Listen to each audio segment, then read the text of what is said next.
I've had many leading experts on this show, including Matthew Walker, and they've all said the same thing about sleep. They've said it's the biggest positive investment you can make in your own performance. You can have the best strategy in the world, but if you're consistently tired, poor decision-making will follow and eventually cause other things to fail in your life. So if you're looking to optimize your recovery, you should start looking at what you're sleeping on. Our sponsor, Helix, makes high-quality mattresses tailored to your body. It doesn't matter if you run hot, sleep on your side, or need something firm. Helix has a mattress for you. And I asked them recently to send one to a member of my team, and Juan received it. And we travel a lot, so when he's home, quality sleep really matters. And he told me he's getting the best sleep of his life. And the data backs it up, with 82% of people in a Helix study saying they saw an increase in their deep sleep. And with a 120-night trial, you've got 4 months to prove it to yourself. You can get 27% off at helixsleep.com/diary. That's helixsleep.com/diary. If you're running a business, people have probably told you to use AI or get left behind. And I get that urgency. Still, AI doesn't fix a messy business. It exposes one, because AI can only work with the information it can see. So if you ask AI something about your business, about stock or sales or customers or about your team, that information needs to be connected to the AI to be useful. That's the idea behind NetSuite by Oracle, the sponsor of this episode. NetSuite is the AI-powered business management suite that securely connects your financials, your inventory, your commerce, your HR, and your CRM into a single source of truth. And with NetSuite Next, AI is built into that connected system. It can surface useful insights, help with routine work, and let you ask questions about your business in plain English. For the first time ever, you can try NetSuite Next for free if your business is generating 7 figures or more. Just go to netsuite.ai/Bartlett. That's netsuite.ai/Bartlett. My work now is helping people to optimise performance, get a good relationship with themselves, find inner peace, happiness, confidence. Professor Steve Peters, he's a world-leading psychiatrist, arguably one of the most famous, renowned and important of our time. You will come out the other side much better. People do recover from broken relationships. People don't know what the next relationship will be. Not everybody is the same. What tends to happen is people either don't recognise they're getting stressed and it becomes chronic and they've got these behaviours which are damaging to them. As people think stress is where we're wringing our hands and panicking, and that's not really true. Stress comes in all different forms and often isn't recognised. Even for people in a much more serious situation where they become suicidal, you can tell them with honesty there is always a future, and things do change and feelings do move. And we have to accept that reality. We cannot know everything about the person we're with. And if our chimps, which are panicky a bit and want guarantees, and then we're going down the wrong path. And we have to tell our chimp, you can't do this.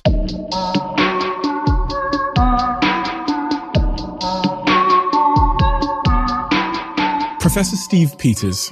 He's a world-leading psychiatrist, arguably one of the most famous, renowned and important of our time. He's also a doctor and a hugely successful author. Some of you, most of you, will know him from his best-selling book, The Chimp Paradox, which has sold millions of copies worldwide. And that's a book that actually saved the lives of some people very close to me. He's worked with elite level athletes, including Steven Gerrard and the England football team, and Ronnie Sullivan, gold medal Olympians like Sir Chris Hoy and Victoria Pendleton, as well as business leaders and CEOs. And he helps them overcome what he calls mental dysfunction. He's helped them optimize for performance, and he's really helped them get out of their own way. And in many respects in life, we're all in our own way.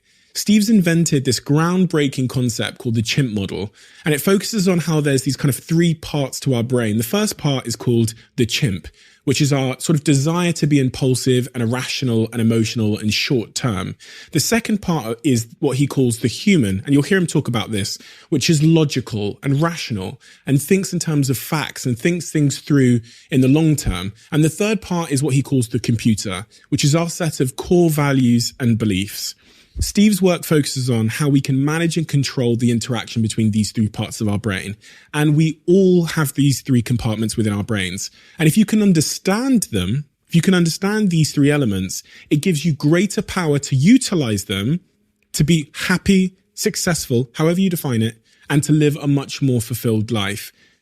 Man, this episode gave me so many personal epiphanies, so many sort of penny drop moments, and so many personal realizations. It's one of the podcasts that I know I'll reflect on going forward, and I know for sure will change my life forever. So this is one where I implore you to listen to the entire conversation, because I think it will change your life too. So without further ado, sorry, that was a very long intro. I'm Stephen Bartlett, and this is the Diary of a CEO. I hope nobody's listening, but if you are, then please keep this to yourself.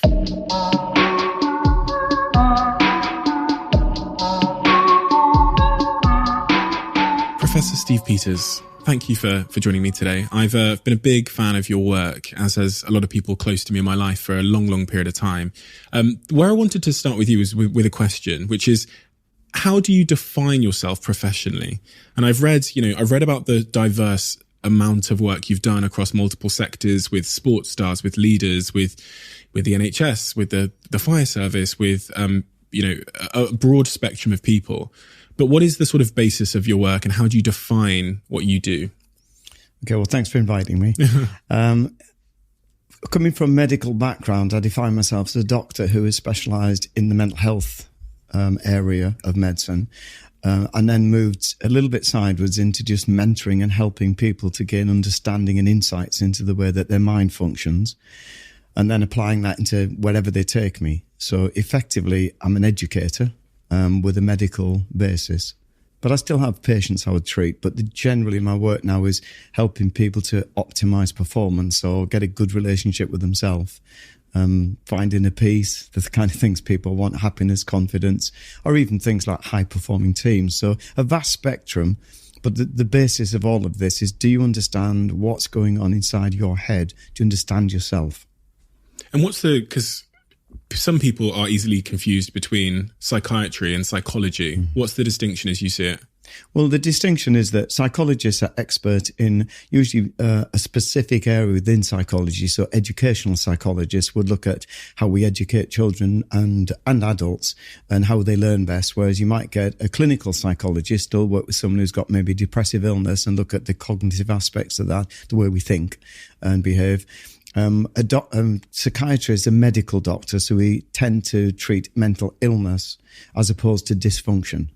So mental illness is where we know that in simplistic terms, the brain isn't functioning well. Something is going wrong. Often it's transmitter systems. So we treat them. But when we might find as a psychiatrist that it's dysfunction, so then we would do overlap work with what psychologists would do. Right, got you. Your book, The Chimp Paradox, really focused on psychological dysfunction. Yes. Was that born out of your work in psychiatry? Yes, I mean, when I was in the NHS as a consultant for many years, people would come through the door who had mental illness, which then we would treat and support and help and get them on their feet. But also a significant number of people came through the door who didn't need treatment per se. The mind was fully functional and operating well. They didn't know how to operate it. So because they didn't operate well with the mind, it was creating a lot of emotional distress. And so they would present as if it were an illness, but in my book, it wasn't an illness. So I worked with that dysfunction, and out of that work was born the neuroscience basis of the chimp model, to say, look, let's have a look at the brain and see what is the brain actually doing, and how did it develop, and how can we apply that to you today? I want to go down those two paths. So I want to go down the mental health path and then also the mental dysfunction path. So if we start with the mental health path, there's this kind of prevailing narrative in culture at the moment that mental health disorders are on the increase and that people are getting more and more depressed and more anxious. In your view, is that accurate? This is a complex topic. The answer would be that we're more aware of it, so it's probably reported more, but mental illness per se can sometimes be born out of mental dysfunction. So if we get stressed in our work, say, and we don't manage it well, or in relationships and we don't manage that well, then we know that given time, for many individuals, the neurotransmitters in the brain start to malfunction. Right. So we can create effectively an illness by not managing the mind well. Alternatively, it can spontaneously malfunction. So people can have a great life, look after themselves, yet still suddenly go into a clinical depression because the system has failed, much like, say, a thyroid might fail. They haven't done anything wrong. It's just the system has failed. And is the changing world we live in, the more sort of digitalized world where, I don't know, our lives are being, I guess, more optimized for, I guess, productivity and optimized against things like exercise, for example. You know, I can order my lunch by clicking a button now, and I can meet dates just by swiping on my phone. Is it your belief that that changed world, a more digital world, more social media centric world, the world we live in today, is more conducive with mental illness? I think, again, after talking broad terms, everybody's unique, which means that somebody will find that really advantageous to just press a button and the lunch arrives, and they don't need that people interaction. We're all on a spectrum. The vast majority of us are built to interact. We are gregarious by nature, and we like people around us, and we like to have relationships. So clearly, if somebody's isolated in an office or working from home, then they will miss that aspect. So if they don't actually compensate in some way, which satisfies their need for this interaction, then it's likely they will start to become distressed. So in that sense, I think because most of us are gregarious and we're more and more isolated, if we don't make steps to change that round, it's likely people will find they get more stressed and more anxiety will appear and more clinical depression may appear. Yeah, I asked that question just because I'm unsure, as you said at the start of your answer, whether it's just because of awareness has increased around mental illness, or if the world we live in now is not meeting us, I guess, our fundamental human needs. I think it's a bit of everything, and I think therefore researchers will look at the idea that, for example, social media has a massive input, which it wasn't there. So we go back 20 years and there wasn't social media as such, and now it's become very prominent in many people's lives, and we know that most of us don't respond well to criticism, and if it's public criticism, then we really don't respond well. So that can be an extremely destructive force on people. However, if people use social media appropriately and are able to block out any of these negative comments that people make, then they'll probably find it an advantageous thing to actually communicate with friends and family. So again, it's not so much what's happening in society, it's how we interact with it and learn what works for us as individuals. So it's stopping and getting time to think, what are my needs? And a lot of people don't really know that. You have to discover them. And then how do I put them in place that work for me? And on that point of needs, as it relates to sort of good mental health, are you able to point at some fundamental things that we all need to have, or things that are most conducive, generally, broadly, with good mental health? Yeah, so if you came to me and you said, right, can we just do a bit of a psychological profile? Let me have a look at my life and see how I'm going. Then often people are not what we call great historians. They don't give me information. I've got to sort of pull the information out with appropriate questions. And the rare is, yes, I would touch on. So first of all, I would certainly look at the relationship you have with yourself. What's your own self-image, self-worth, self-confidence? I would like to see where you stand in those areas, because we start with you. If someone's in a good place, then it's likely they'll cope with the world. But if someone's not in a good place with themselves and within themselves, then it's unlikely they'll cope with the world, because your starting point is not good. And when I've done that, then we'll look at things like relationships. So you want to see what kind of relationships do you particularly need or want at this point in your life, and what kind of relationships have you got, and are you maximizing them? Are they dysfunctional? You know, is it to do with the communication between you? We'll look at communication. But apart from that, I'll go to fundamental drives. You know, do you recognize the drives you have? And the obvious ones are eating drives, the drive for sex, for security, for territory. We'll look at how you apply those, because these are drives that all of us have to greater or less extent. But sometimes it's hidden drives. So one of the ones is a purpose, recognition, you know, a feeling of value in what you do or who you are. So these are drives we all have, but often they get neglected because people don't recognize them. And once you actually point them out and you say, well, how are you going to fulfill these? Then we can work on what works for you. So I don't tell people, I don't have like a recipe book. I can't do that. I know that people can, I can't. What I like to do is work with you as a team, and you say to me, this is what my needs are. I challenge that to try and make sure it's really clear. And then we'll look at what you think will work for you. Maybe I'll come up with ideas, and suggestions or challenge beliefs you've got. And then we work together to say, what are your outcome objectives? What do you want to achieve in the next 3 months, 6 months, 12 months? And look at what's realistic. So it's quite a detailed, almost like an MOT on the person's mind. Make sure everything's up and functioning. Two things I was super intrigued there by is the idea of self-image and what that really, really means. Because I've heard the term of, self-image. I guess that's how you see yourself. Yeah. Insecurities and all? Or is insecurities impact how you see yourself? Well, this is where 20-something years ago now, in the early 90s, it struck me as a younger doctor that the mind isn't one entity working. So when I ask people about self-image, I'm now going to split the mind a bit and say, what is the self-image that you feel you would like to have and that you are aiming to present to the world? And what's the genetic self-image that your mind is giving you and the mind interpreting? Hence, I started saying you have this circuitry which is rational, logical, looking at the facts, and you have a circuitry which is emotionally based. So it's not logic and emotion. It's logically based with emotion, and it's emotion based with logic. And we don't control that. So if I try and, that's detail, I had to listen to that one again, is what I'm saying is we have control over the circuitry, which I call the human circuits. And your self-image then might be that I'm a compassionate guy, that I'm a trustworthy person, that I always give 100%. This is what your self-image could be when I discuss with you and your circuits are responding. However, if you've moved the blood supply and oxygen uptake into what I'm calling the chimp circuits which are quite primitive, but think, you don't have any control over that. So they will generate thinking. And the chimp circuits may give a very different answer because they're much more likely to be emotional and say how you feel about yourself rather than reality. So the feeling could be the reality, but it's likely not to be. So we get two images from two different circuits. And what is informing the chimp?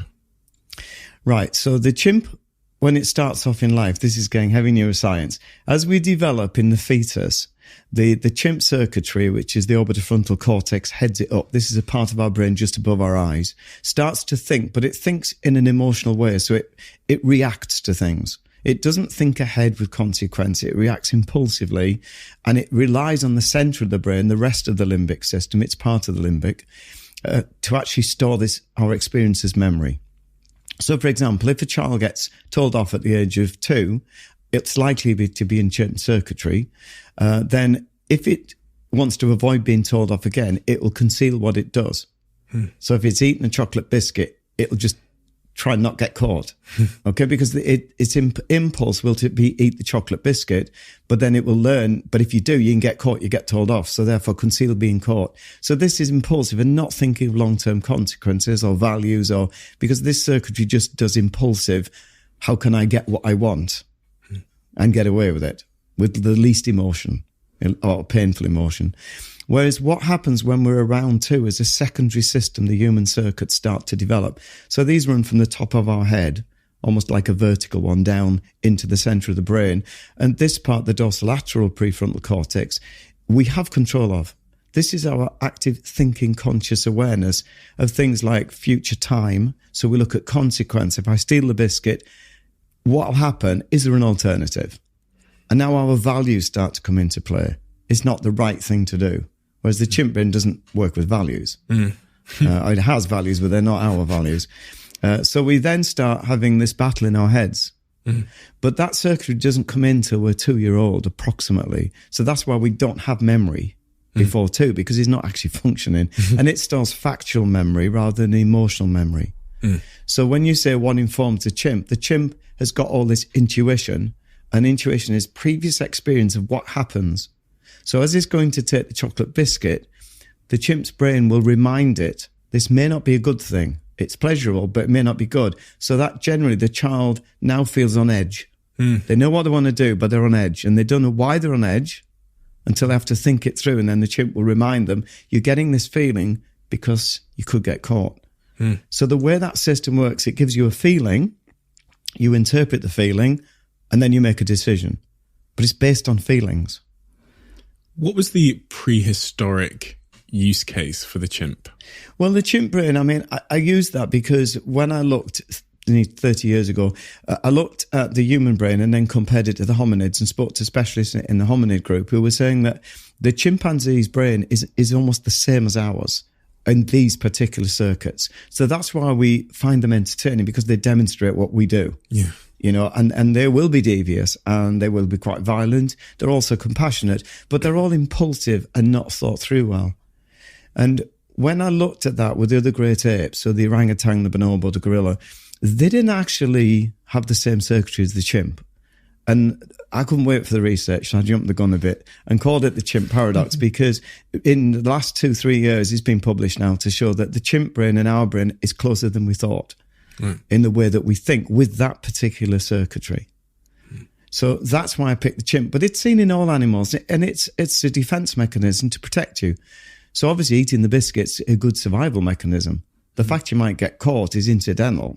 You hope you don't, but you have to eat. So these circuits are based to help us to survive. So they give us all our drives, but they also give us experience of what happens when we act in a certain way. And if it doesn't work, we change our reaction. Right. And you said drives there. That was the second point that I was intrigued by, is how one goes about understanding their drives. I think when in the world we live in, especially the social media world, it feels like our drives and our values are somewhat sometimes handed to us, and we don't even know that something isn't our true sort of intrinsic driver or values, but because of, I don't know, a desire to fit in or to gain approval from people, we take it up as a value of our own, or we say, if we're asked, that that's something that drives us, but it's not. So we might say we want a Lamborghini, or we want to be a public speaker or whatever, but really probably underpinning that is our desire to be to get recognition and to be loved. I don't know. Okay. But how do you go about understanding what your true drivers are in life, and not the things that you say just Yeah, this is where, when I looked at this, as I say, a long time back, you start to see that if you ask people, which is what I do, to put away everything and just get a blank piece of paper, that's why my starting point is always write down the perfect person you want to be. Because this now excludes any of the drives. And a lot of what you're talking about is actually behaviors attached to drives. They're not true drives. Drives are things like the need to eat, the need to have security. These are drives, the need to be a parent. And we have these compulsive driving forces within us that get us out of our seat and make us find something. Whereas gaining approval from people is actually based in the orbitofrontal cortex, the chimp again, where it's terrified of being excluded from the troop. So a chimpanzee in the wild must be part of a troop, otherwise the leopard's waiting. Yeah. So lots of eyes protect you. So the chimpanzee has an inbuilt need to be with other chimps. Mm-hmm. And in order to do that, it must prove to the other chimps that it's worthy. Because if it isn't, they could exclude it, which would be death. So we carry that drive still. We need to be approved. The problem is the chimpanzee's got it right. We've got it wrong. The chimpanzee recognises it only wants approval from its immediate troop, whereas we actually try and get approval from the whole world. So one person on social media tells the world that they don't like us and we can potentially fall apart, instead of saying, actually, they're not in my troop, so it's not important. So it's important. This is an example of how giving insights, people can start recognising, actually find your own troop, because that's what you need to focus on, not the rest of the world. You'll never please them. You're not part of that. So drives you have to look at, and I go through the list of this, and then we say to you, for example, how strong is your troop drive? We all have one. That's the need to belong to a group of people, or maybe just to one person. But generally, we like to have a number of people around us. So it's looking and saying, how strong is that drive, and are you fulfilling it correctly? And also, when you've got your, what I'm calling the troop of people around you, are you actually looking after the troop and maintaining it and using it appropriately? Makes a lot of sense. I've sat here with a lot of guests, and some of them have tens of millions of subscribers and followers online. And they still, remarkably, pretty much, I'd say 95% of occasions, can have their day ruined by one comment on a YouTube video or an Instagram post. And it does blow my mind a little bit that they can have such a big tribe and still one. Yeah, I get that. But if you think that society, we're told basically to respect everyone, which is correct from our human brain. our chimps are actually saying, just close in and get the people around you that matter and please them and look at their approval. And that's what our friends do. They'll be critical, but it's very constructive and done with love. So we accept criticism from friends. We know they're on side. But if you start expanding that inappropriately to the whole world, then you're going to stress your chimp to pieces. Because what you're saying is, I think it's really important that that person approves of me as well. So again, I look at the reality of life and say, let's just get in your factual memory some real truths of life. And people may disagree, but I ask them, what do you believe? Because truths are relative to us. So one of the things we know is, and I give this statistic as a loose statistic, 80% of people approve of us. 20% love us. 60% just approve. And 20% are just not pleasant people. And if we go around believing that we're really going to make them into pleasant people or we're really going to please them, you're going to lose. So you have to step back and get that fact. And then you don't worry if 20% of the people don't like you or make critical remarks. You just dismiss it and look at the 20% who do love you, who are going to give you constructive criticism and respect you. So again, it's that learning that your drive is out of control. You're allowing your drive for the troop to extend to the world, and that's not appropriate. It never was meant to do that. So it's an inappropriate use of this primitive drive we have. So take me through that process then. So I get a blank piece of paper. I write down who I want to be. Yeah. I would say things like, I want to be, and correct me where I'm wrong here, okay? Because I won't be wrong. Yeah. But if I say I want to be, I want to achieve great things, is that a drive? No, that's not a drive. That's something you hope for. Yeah, okay. So we get the terminology right, because if you hope for that, but accept it may not happen, that you're working with the human circuit, which is logical and rational. So we hope to get, like I work with elite athletes, which is privileged, and they hope to get, say, an Olympic medal. And they hope for that. They accept that you may not get this. Even if you're on form on the day, somebody may be better or you may make an error. So as long as you have that, then it shouldn't be stressing you. Okay. It will be okay. But if you move into saying, I have to get an Olympic medal, we're now moving into the chimp circuits. Yeah. Because that's not true. Yeah, you don't have to. You don't have to.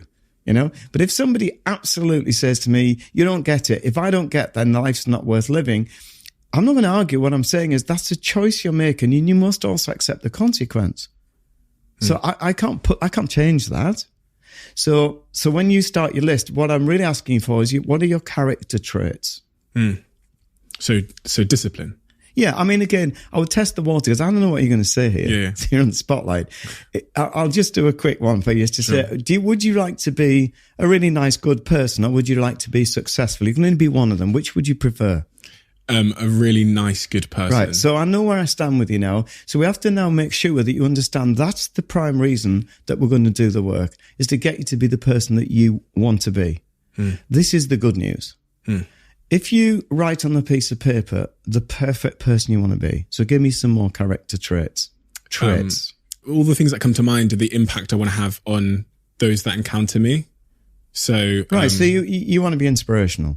Yeah, I guess that is, but also just like empathetic and compassionate. And a positive force. Yeah. You want to be an empathic guy, a compassionate guy, inspirational. You're probably going to add, if we go through this and add time, honesty, integrity, trustworthy. Respectful. When you've done all this is really crucial, and it is a light bulb moment. If you think about this, that if you had control of that part of your brain, which you have, and there was no interference from the rest of the brain, then that's exactly how you would be in life. True. That is you. So what I'm saying is, the reality is fantastic. That is you. It's not who you hope to be. It is you. It's not a myth. It's neuroscience. It's you. What we're now saying is, that doesn't present to the world, because now your chimp and the computer system, the backup to both human and chimp, now impose other things. And so the world might see something different. So you say to me, I want to be compassionate. And I walk in and say, I've had a really long journey today, all went wrong. And you're busy and you just get irritated and say, oh, for goodness sake, stop mourning. And then afterwards you think, well, that wasn't very compassionate. So I'm not compassionate, but that's misunderstanding the neuroscience. You were always compassionate because your intention was always to say, sorry, Steve, that you've had a rough journey. Because obviously it's important, otherwise I wouldn't be telling you. I mean, you still might want to say stop mourning after a while, but it's done nicely. But what happened is your chimp is saying, I don't need to deal with this. It's doing my head in. So I'll just have a go and that'll stop him. And there you see this immediate reaction without thought of consequence. So then our rapport fails a bit because I think, not a nice guy, this. But actually, when I understand the science, I think he's probably a nice guy. His chimp wasn't very good there.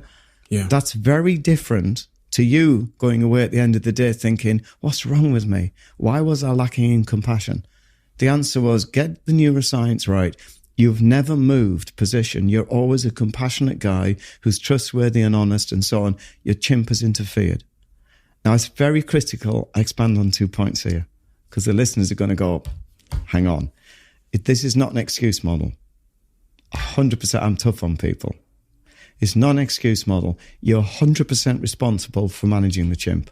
So you need an apology. So when you know the chimp's been a bit brisk or rude, you've got to stop and say, I apologize. You are responsible. So I'm not saying blame everything on your chimp. I'm not saying that. And the second point is, you gave me an answer there by saying I want to be this compassionate guy. And people say, surely everyone writes the same list. Absolutely not. In the 90s, when I started to really pull this together and was looking at the neuroscience, clear as you probably know, I worked in the field of forensics. And if you take a typical person, so we'll take you as a typical person, and we say, what would you give? You gave me the right list. Peaceful, calm, you'll go through integrity, honesty, compassion. That is really common on the list. However, when you get to the psychopath, they wouldn't put these. When I asked them, they did not put honesty. They did not put compassion. They were not relevant. They had a very different list of who they would ideally like to be. And it wasn't pleasant. It was all about power. It was all about ego. These are what are critical. This is what I'm going to be. So actually the human in that person is not the good guy. I used to say it's often the chimp in them that's the nice guy. The actual human's not so nice at all. So it isn't a good guy, bad guy. That is not at all what the model is. It's saying we all have these systems. Let's find out who we are, what kind of chimp we've got, because they're spread in characteristic, and then what have we got on our computer. I know this is really heavy going. No, it's not. I hope this is No, it makes perfect sense. It's, my brain is spiraling off into loads of different examples where that is true. And one of the first ones that came to mind was about like leadership. And in the business world, and I was thinking about the likes of Steve Jobs, and you hear about these leaders that are maybe, they appear to be led more by their chimp because they are incredibly short all the time. They seem to be incredibly emotional. However, when you reflect on what they've achieved in their careers, they also, like even, Sir Alex Ferguson's maybe an interesting example. They appear to be either using the chimp as a intentionally or out of control.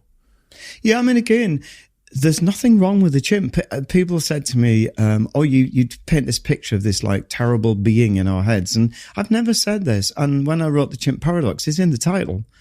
I said, it's your best friend. My chimp is my best friend. That doesn't mean I always agree with him.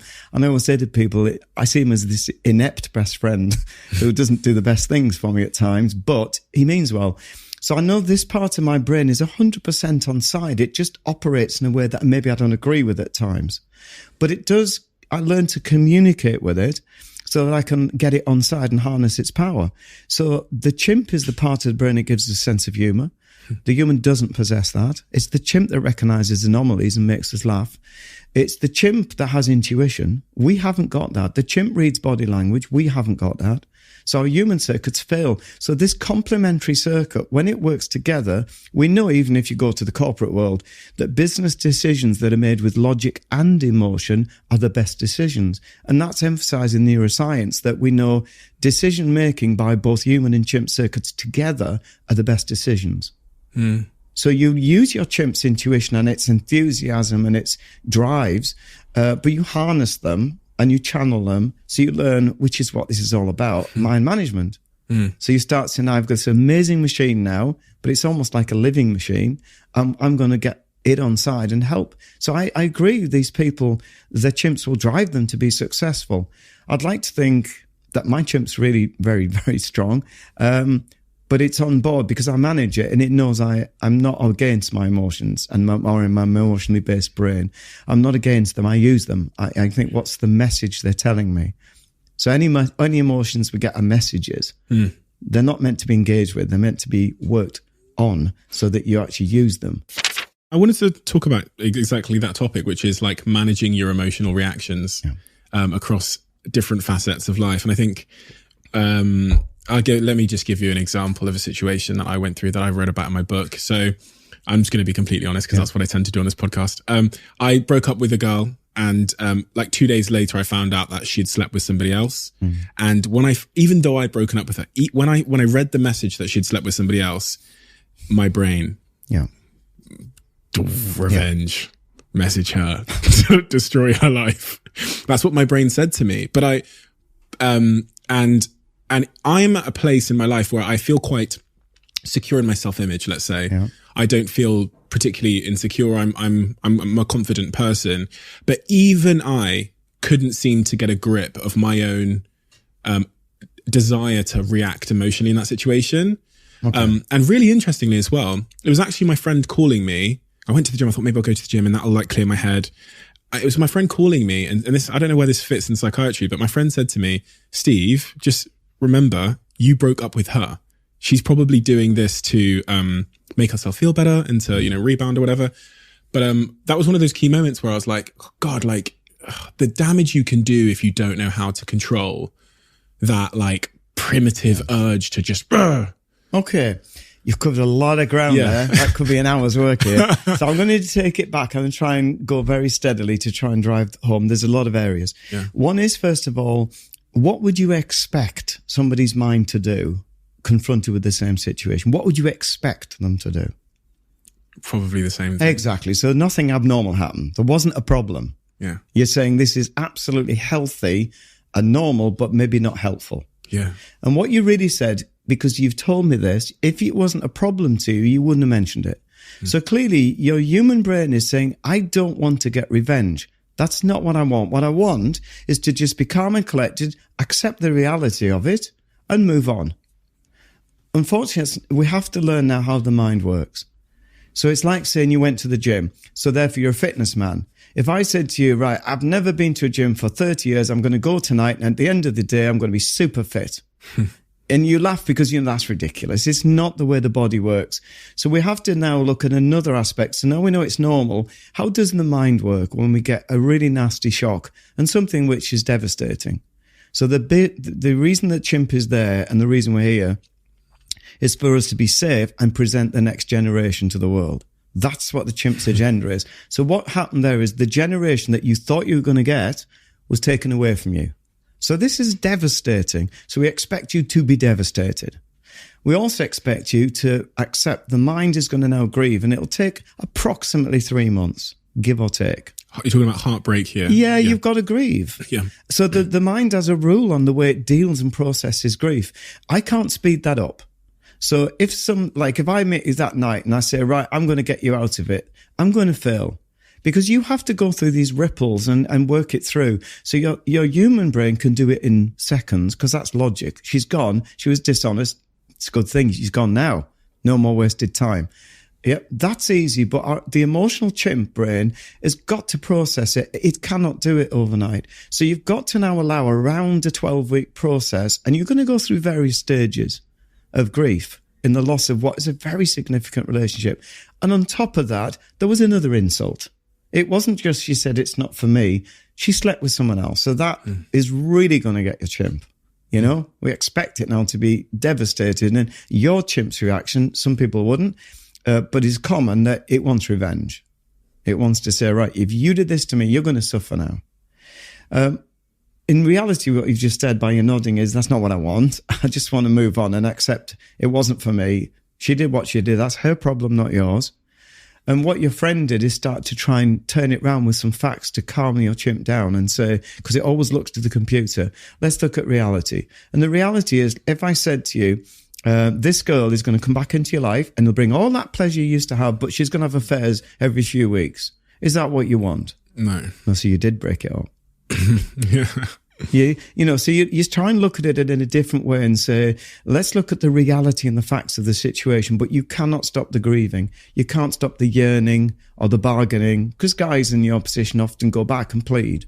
And then she'll say, I made a mistake. And then you have to make a decision, and then they'll bargain again. And then if you go through that, you go into the disorganized stage. But this can all be circumvented. If you suddenly met somebody new, your chimp might recover very quickly. Is that what tends to happen? Well, we know this is the rebound. Right. So this is never a good thing. Okay. I'm sure some of you listeners are going, I married the person I met on a rebound. So, of course, it's all probabilities. But generally speaking, you need time to get over this. Gather yourself so you're in a good place when you do meet somebody else to have a good relationship. That's interesting. So it's quite complex, the whole thing. So yes, rationally, we can pull you along, but we've got to give you a lot of TLC and actually go through grieving. Don't be harsh on yourself. And what your experiences are totally natural. Unhelpful, but natural. So many people are going through a grieving process. Yeah. It could be a significant life event. It could be the loss of a partner, the death or whatever. Is there anything in psychiatry from your experience that can, okay, that process is unavoidable, but is there anything that I can do to help that process be easier? Yes, there is. I mean, one is understanding it. As you say, if you start to go through this and say to people like, this is how your mind has to do this. And like you tell me with the gym, you laugh, I can't do it in the night. Well, how long? And you say, well, it's a bit of a piece of string. But roughly speaking, if you keep going regularly 2-3 times a week, maybe 3 months, 6 months, you're going to see a difference for sure. And it's the same with me explaining the mind. I would explain to people that we go through a grieving process. You are likely to experience the following emotions or stages in the grief process, but you are unique and everybody grieves individually. So it's very important. As I said earlier, I don't have a process, like a recipe and say, this is what we're going to do. I work with you as you grieve. But I want you to get insights. That's the key. So the work I do is giving understanding and insight and then applying this so you learn the skill of managing your emotions and the skill of understanding, the skill of mind management. That's what I'm about, teaching a skill base so you can be independent of me, but use me as a fallback. On the point of rejection, which we talked about a second ago, is it the stories that I then tell myself about myself, which impact my self-image, that really that hurt me the most? Because it feels like when you go through romantic rejection or heartbreak, it feels like, even if it's not at the sort of like front of your mind, the fact that someone didn't want you or they wanted someone else makes yourself tell yourself that you are not good enough, not pretty enough, not smart enough, you weren't enough. And it feels like so much of the hurt and the pain lives inside that story you're telling yourself about yourself. And again, if you stop and we look at what you've said there, are these factual statements or are they impressions and feelings? Impressions and feelings. So we know that the chimp brain is in full flow now. Yeah. So what we're saying is don't quench that. It's not wrong. It's expressing. And it's like, as I said earlier, you've got this best friend. So if this happens to me, I now said, what is it you're telling me? And he'll go through all this, it's the end of the world and, clearly no one's ever going to love you. And then we sort of counter it by saying, well, let's look at that. So we start to rationalize and that can help the grieving process because we start saying, well, let's not just sit there with these falsehoods.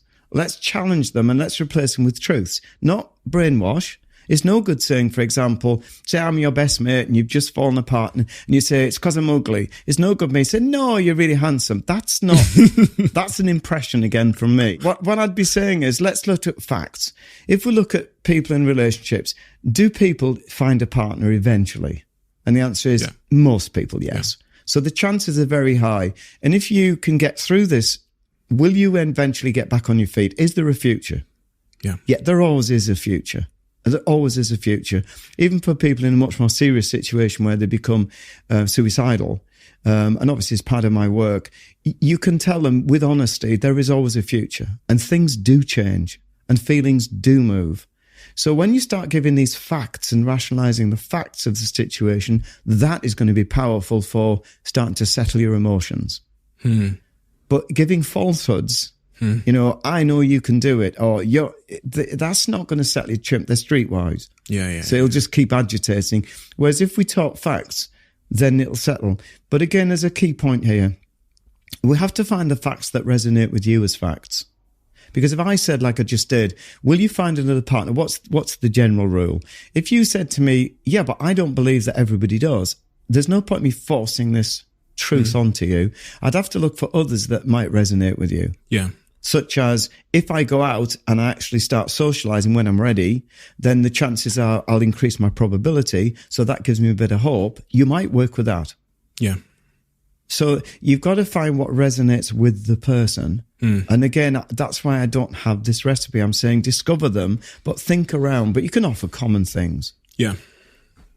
Super interesting. And it perfectly explains why in that moment, for some bizarre reason, my friend telling me, being very sort of rational with me, things that I genuinely did accept to be true, just completely diffused my brain. Because he's acting effectively as your human. Yeah. That's what he's doing. He's coming in rationally and stepping back and saying, let's look at the facts here. Yeah. And he's hit some nails on the head where you think, oh, that's settled me down a bit.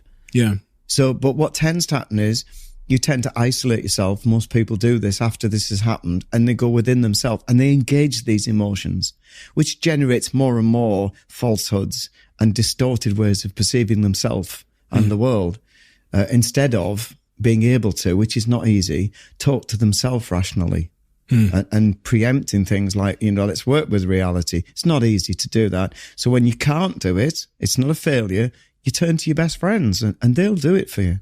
That's so interesting because I just realized something that I've started doing in the last year. And people think I'm a little bit strange for doing this. But in those moments, specifically as it relates to like romantic situations where I'm struggling to get to respond or act or behave in a way which I want to, which is in line with who I want to be. I've got this habit now, two things. Let me just correct you. I've got to. Sure, yeah, please. It's who you are. Who I am. It's not who you want to be. Yeah. That is so important because, if you get that, it's a light bulb moment to say, you are this really great individual. And it's not just blowing smoke up people. People, by and large, 90% of people are great people. They're chimps. Because they're not managed, can create havoc. Or the computers can have beliefs in which cause them to act in ways which are not helpful. So they're the gremlins I talk about. So when you look at that, I'm saying you're always this great person. The world may never see it. And my job is to help you to present yourself as you are to the world. Then they will see who the real you is. But that doesn't stop you seeing the real you.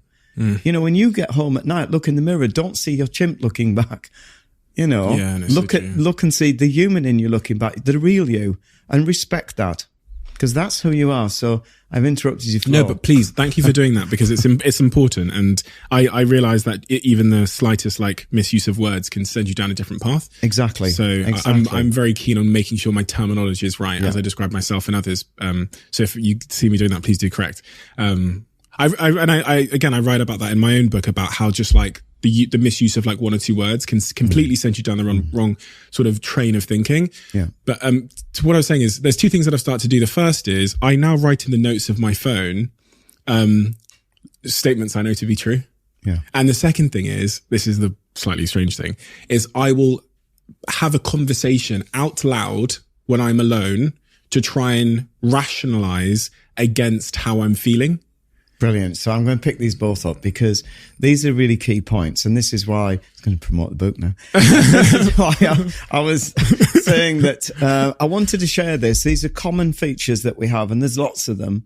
And one of the things you said scientifically really intrigues me. So you mentioned what I call the grade A hits, the truth that resonate with you. Put them in your phone, look at them, and they stabilize your chimp at any point. So you have grade A hits. So we touched on one, for example, not everybody's going to like you. And there are nasty people in the world. I'd like to add some positives. There are some fantastic people in the world, and there'll always be people who love you. You're never alone. You just need to reach out. So those are nice grade A hits if they resonate with you. But a very important one. When we looked at therapies, and this has been researched for the last 50 years, we're intrigued to know why do they work? And I'm giving you the model I introduced to try and show the neuroscience base. But the intriguing bit was when you speak into the air, effectively, it's the chimp brain giving out its thoughts and feelings, and your human's listening. So it actually rationalizes as you listen. And it's not unusual in business meetings. I've seen it where I've worked with corporate teams and said, just speak what you think, but don't judge them. They let their chimps out. And at the end, I say to the person, what do you think about that? And they'll laugh and say, I don't agree with any of it. Because now I've listened to myself. It's crazy. Yeah. So it's very important that we do speak out. And this is what the base of therapies are, that when we talk, we start to listen to ourselves and we start to understand and process. But that's because our human brain is actually now taking the lead and listening. Yeah. Because it felt, because there's been a couple of key moments where, just context is I've been in quite a challenging relationship where my partner's going through a journey. She lives in Indonesia, long way away, and she's going through her own journey. And sometimes she's not always communicating with me. Sometimes she can be unpredictable. Sometimes she can kind of go missing for a couple of days in terms of like being emotionally vacant. And throughout that journey, I've tried not to like control, manipulate, impress myself, have high expectation, and just kind of be. And let her do what she needs to do. And obviously my chimp brain will always be trying to jump to conclusions or trying to seek control or to dominate or to force the outcome or, you know, to force expectations on her or the situation. And my sort of human brain is wanting to be that compassionate, empathetic person who is understanding and isn't trying to force an outcome out of somebody. And so when I have that struggle, it will be lying in a hotel room somewhere at night. My brain is going, and then I have to speak out loud to kind of calm myself again. So I have to state what I know to be true. And if you looked at the notes of my phone now, it's not me just saying this. There are a list of 20 things that I remind myself of that are like fundamental truths, and they calm me. And that's what I advocate. And I like people to get me 5. And then we challenge them to make sure they are really strong. And they apply generically through life.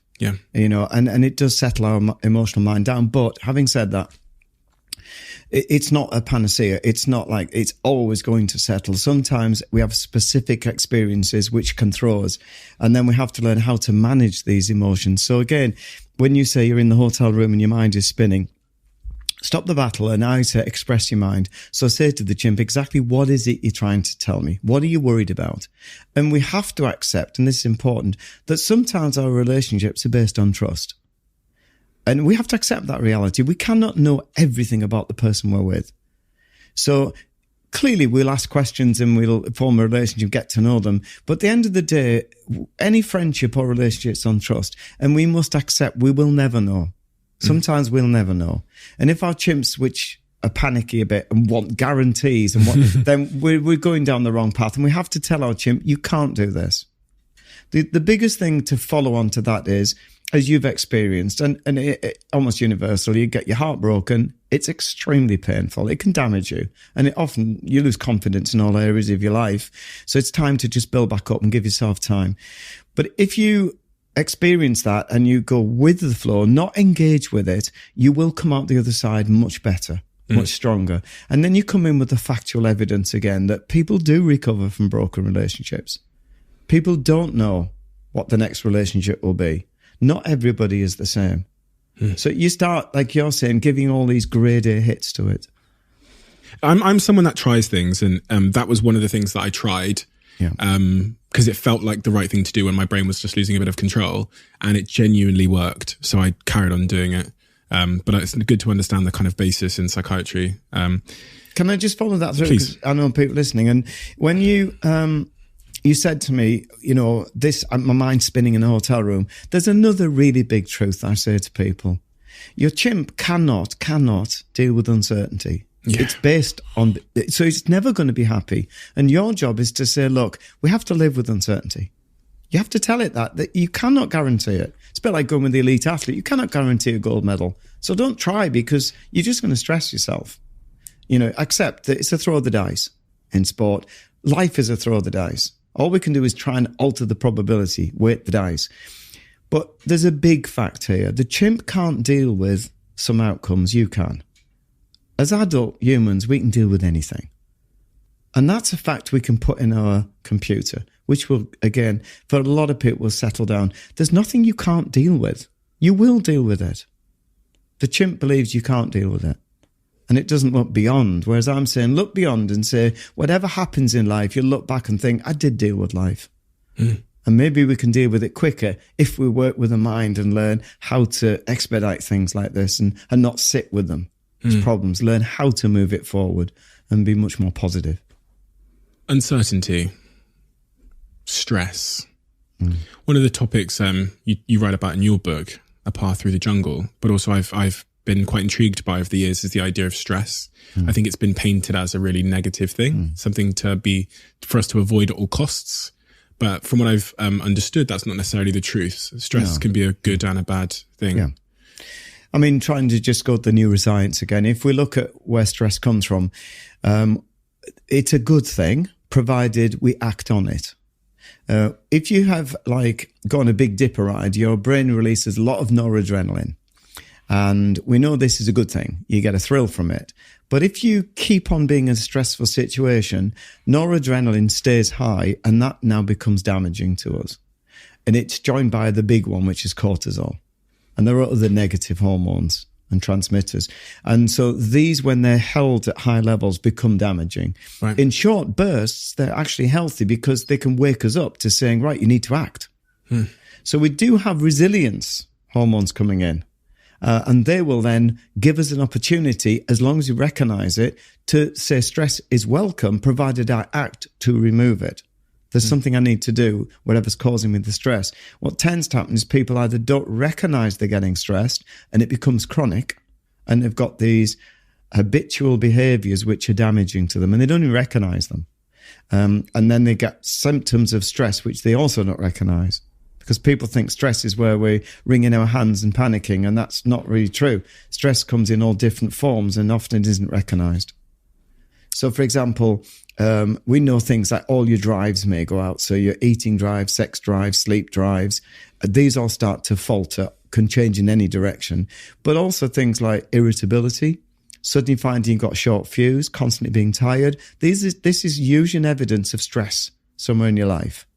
But even more subtle ones, when you get people with really bad anxiety, so you have a generalized anxiety state, gross anxiety, they can appear selfish because suddenly they become so vulnerable in their own eyes and stressed, they don't actually pay attention to people around them. And when we treat them and they get better, they suddenly start engaging with people again and demonstrate respect and understanding. But while they're not well, they become almost selfish or appear that way. So again, you can get people who are stressed and appear to be very self-interested, and it's really vulnerability. They're under stress, and we misunderstand that or misinterpret it and start thinking someone's a selfish person. I mean, they may be selfish, but I'm saying it is one of the hidden stress factors that can start appearing. In terms of the causes of stress, I think one of the widely held beliefs is, especially now as we think about mental illness, is that it's a lot of it's about sort of pent up, unaddressed issues, or us not releasing or expressing what we're thinking or feeling. Is that accurate? It is, but then the etiology or the cause of stress is multiple. So again, it could be, for example, you've got an ongoing problem, somebody bullying you, that's stressful, or you're lacking a partner and it really isn't working out, and that can stress you because you feel like it's never going to happen. There's false starts and you start to become stressed by it. Or, as you said, you could have experiences from way back which have never really been worked through or addressed. And they therefore keep surfacing. They bubble under these emotions, and that will definitely create stress. It tends to be they don't present with stress as such. They present with odd emotions. So they translate into things like irritability.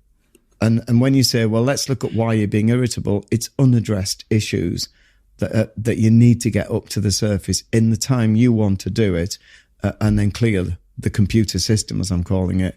So you've processed these issues. And sometimes an addiction. An addiction to? Well, so my business partner, and he's talked about this very much openly at length, and he's actually come on this podcast and talked about this. He obviously, he became a alcoholic when we were growing the business. I believe in his words, because it was incredibly difficult. We were, 20 years old.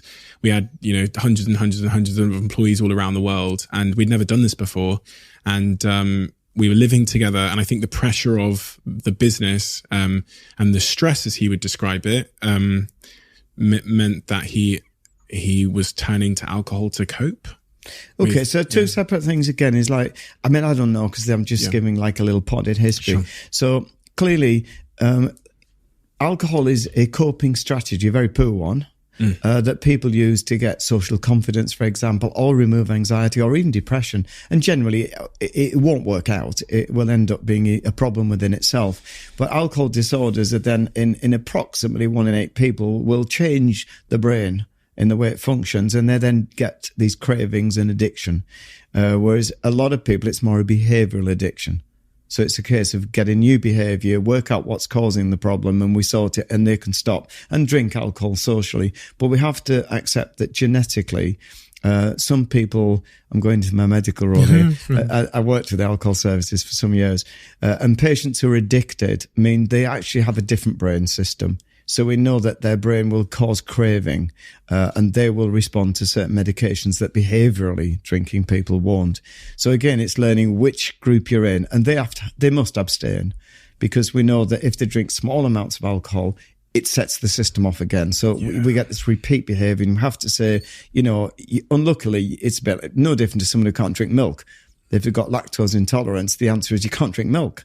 And if they've got an addictive genetic loading towards alcohol, then they mustn't drink. We're saying this is just a one-way street to disaster. Is that a thing? Oh, yeah. People are genetically predisposed. So we know it runs in families, and we know that people's brains react differently to alcohol intake. And there is a subgroup where we're changing the way that they operate in the brain. So therefore we know that, as I say, they will get that craving. There was once a group of guys in London, early days in my career, in the alcohol services. And these are all guys who had problems with alcohol. And I asked them, I said, look, I've got all the medical knowledge, but you tell me. The reality is, what makes you think you're an alcoholic? And they said something interesting, which rang true with the neuroscience later in my career. They said, we know we're alcoholics because if we go to a pub and we ask for a drink, it won't stop. Yeah. Whereas people who are drinking for other reasons can stop. Yeah. Whereas we immediately change one drink and we change. Yeah. And that was such a fantastic thing to get from these guys.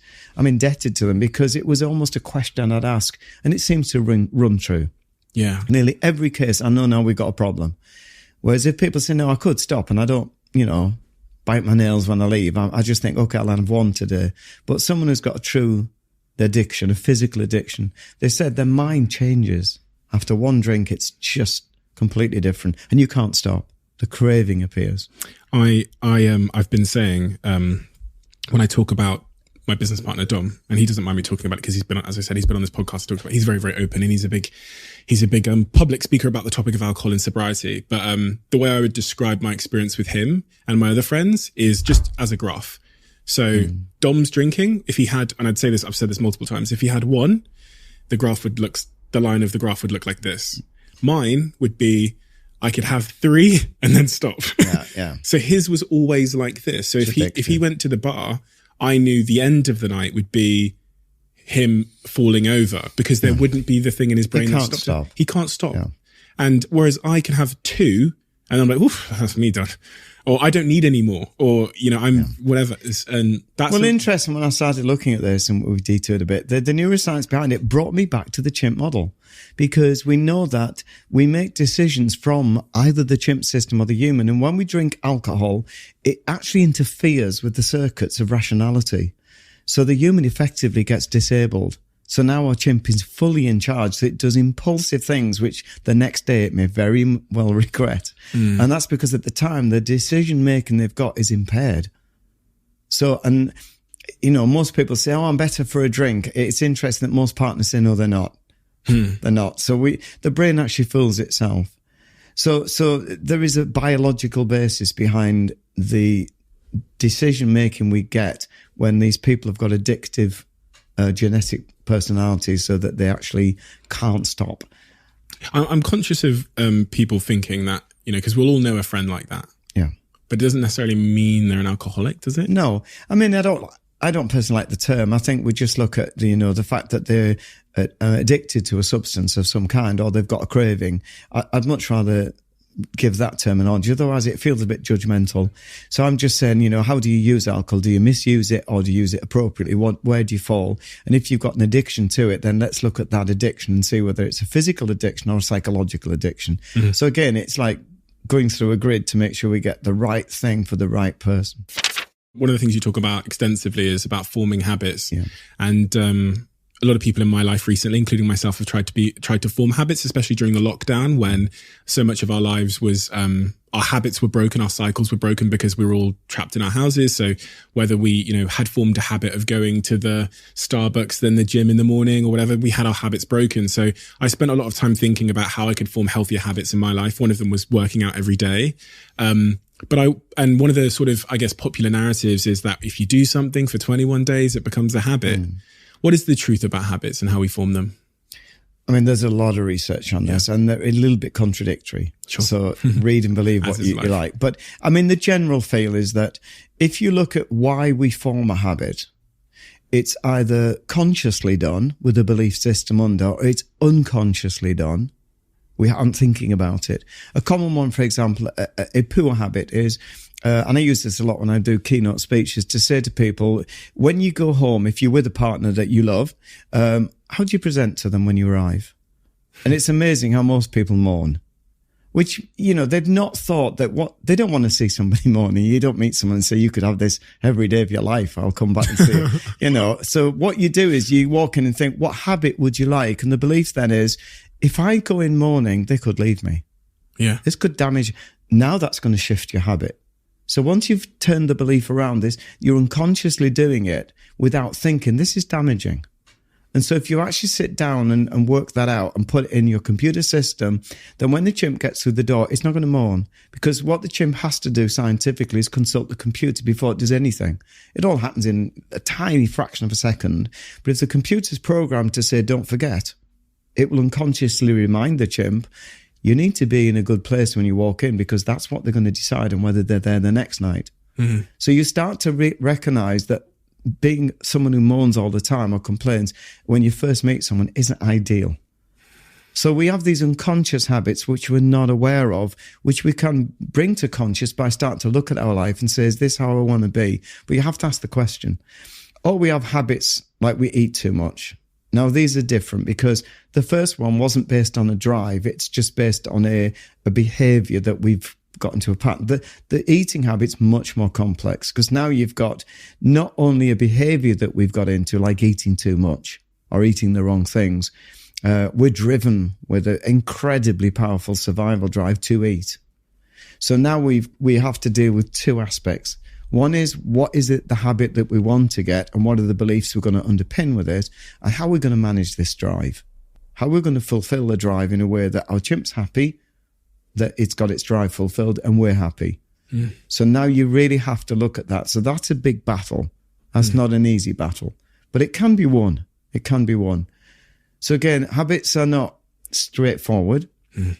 They need to be subdivided and say, let's look at unconscious, conscious, whether they're linked to drives or they're linked to some really bad experience. Sometimes we have a habit because we've got a bad experience. Mm. So like you explained that you went through a really bad time with this girl. If it got repeated, God forbid, if it got repeated 3 or 4 times, you can see how your habit would be to distrust.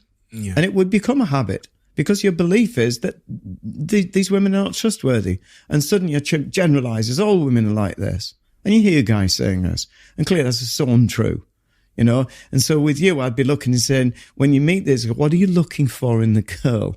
Are you looking at physical looks? Are you looking at, do they make me laugh? Or are you looking at their values? Mm. So we can actually start looking at how you're choosing your partners. Mm. And that might help you to avoid the behavior, the habit of picking up what you might then define as the wrong person.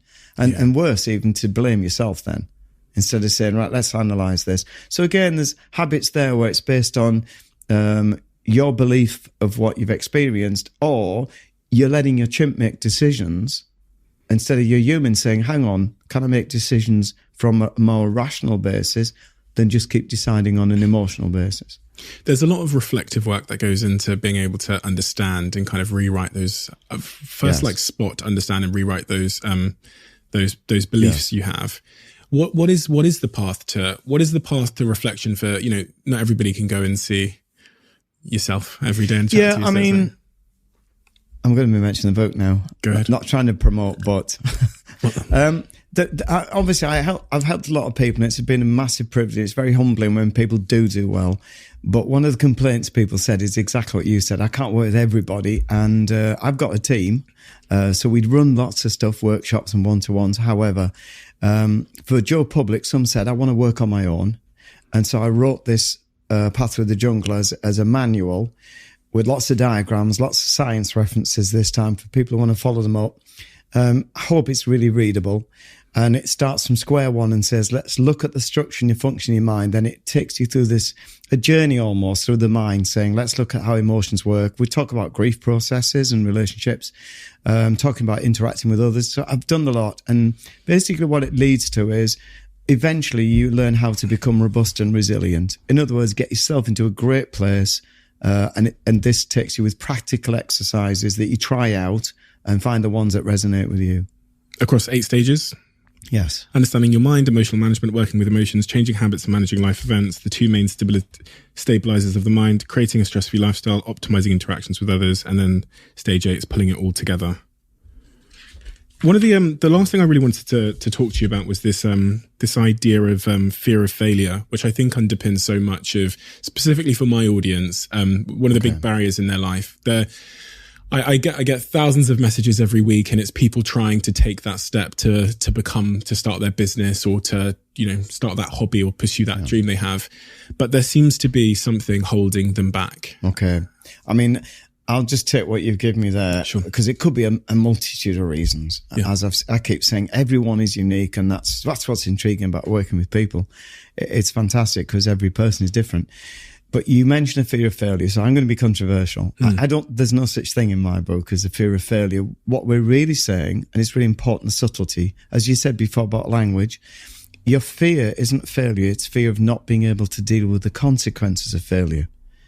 Now, that might sound the same thing, but it isn't, because if you fear failure, there's nothing you can do with that, because it could happen. Mm-hmm. So you're stuck with fearing failure. Whereas if you say, I fear the consequences of failure, not being able to deal with them, now you can do something, because we can look at the consequences and address them and get people to be able to say, I can deal with it. Whatever happens, I can deal with it. So the fear of not actually succeeding disappears, because they've got this. I'm aware, I've got a plan. So I meet a lot of people who say that to me, particularly athletes, I fear failure. And I have to correct it and say that's not actually what the brain is looking at. It's saying I fear not being able to deal with the consequences of failure. And that's something I can work with. There's just 2 other things before we round up that I was really intrigued by. And you might have touched on both in various ways throughout this conversation. This idea that if you wake up in the morning and you set your state, just by saying to yourself, I'm going to have a good day, increases the chance of you having a good day. Yeah. Is that true? Well, again, I'm not into brainwashing, but there is some truth in the sense that what you're really saying, if you stop, and I do advocate people sit on the end of the bed when they get up and say, let's just reset and get some perspective before I begin my day. I do advocate this strongly. Because what you're doing is you're actually saying to your computer system, this day is going to be good. So you've added a lot of underwritten beliefs now, which are things like, I'm going to make the most of it. I have no intention of dwelling on misery. I have no intention of being negative. There's lots of things you've said in that one statement, potentially, and you've primed your computer with that. So when you go downstairs then and you get a letter on the doorstep that's got a bill, your Chimp will immediately go to react, but it has to look to the computer. And if you've already said it's going to be a good day, it will remind the Chimp. There's no point in stressing. It's going to be a good day. And it can, therefore, be scientifically accurate that your Chimp will stop. And that gives you a human chance to go, it's only a bill. And connected to that, my last point is about gratitude, something you talk about a lot as well in the power of gratitude. Yeah, the research shows that people who are grateful for things in their life, and again, I do promote this and say, let's look at what you've got and let's look at what's really good things that have happened to you. And there's so much we're grateful for. The evidence is overwhelming that people who are grateful throughout life have really good psychological and physical good health. So it affects the entire system just by being grateful and seeing life in a different setting rather than constantly thinking what I lack. Look at what you've got. And you can practice that. And you can practice, and that in itself can become a habit. That can be a habit. So there's lots of habits we can do. I've offered some in the book. Yeah, it's so amazing. Hopefully it'll help. So listen, this book is your first book was amazing because, as you say, it introduced the idea and the sort of the model. Yeah. But what I think is so amazing about this book is how sort of inclusive it is and actionable. And as you said, there's pictures, there's diagrams. It feels more like a workbook you get when you're trying to methodically work through. It's exactly what it is. And we're using it as a companion to the 8 workshop series we do, which runs through the 8 stages. So you're absolutely right. So this is for someone who really takes it seriously, and they can dip in and out, but I'd advise them to go through it steadily and apply maybe some of the themes every week.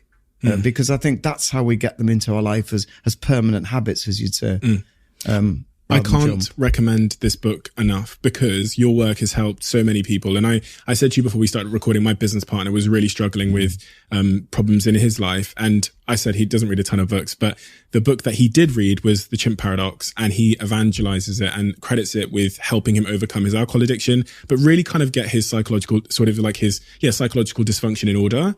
And for you to have then gone on and created a book like this, that is a methodical workbook, I think is really going to have even more impact on people. And I'd highly recommend anyone listening to this. I'm not just saying this because you sat here, but you really are an author of our time that I think has helped to shine a light on the most important thing in the world, which is the human mind.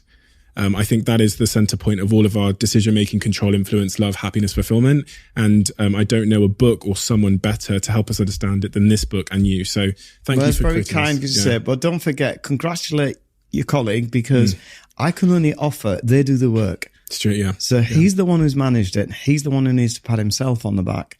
Same with everyone. You know, I don't do it. I just offer the tools that you can do it. You got to pick them up and do them. So then congratulate yourself. So, but thank you very much for inviting me. It's been a pleasure. It's been an absolute pleasure. Thank you, Stephen. Thanks.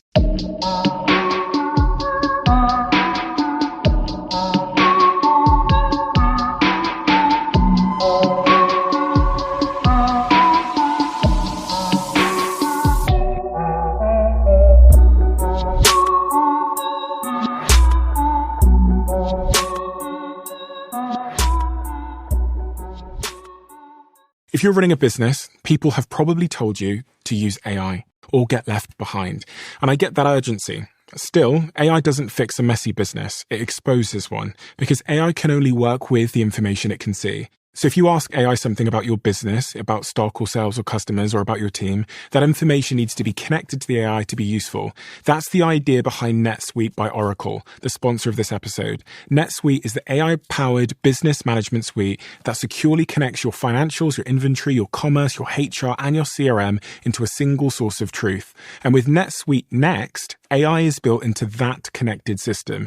It can surface useful insights, help with routine work, and let you ask questions about your business in plain English. For the first time ever, you can try NetSuite Next for free if your business is generating 7 figures or more. Just go to netsuite.ai/Bartlett. That's netsuite.ai/Bartlett.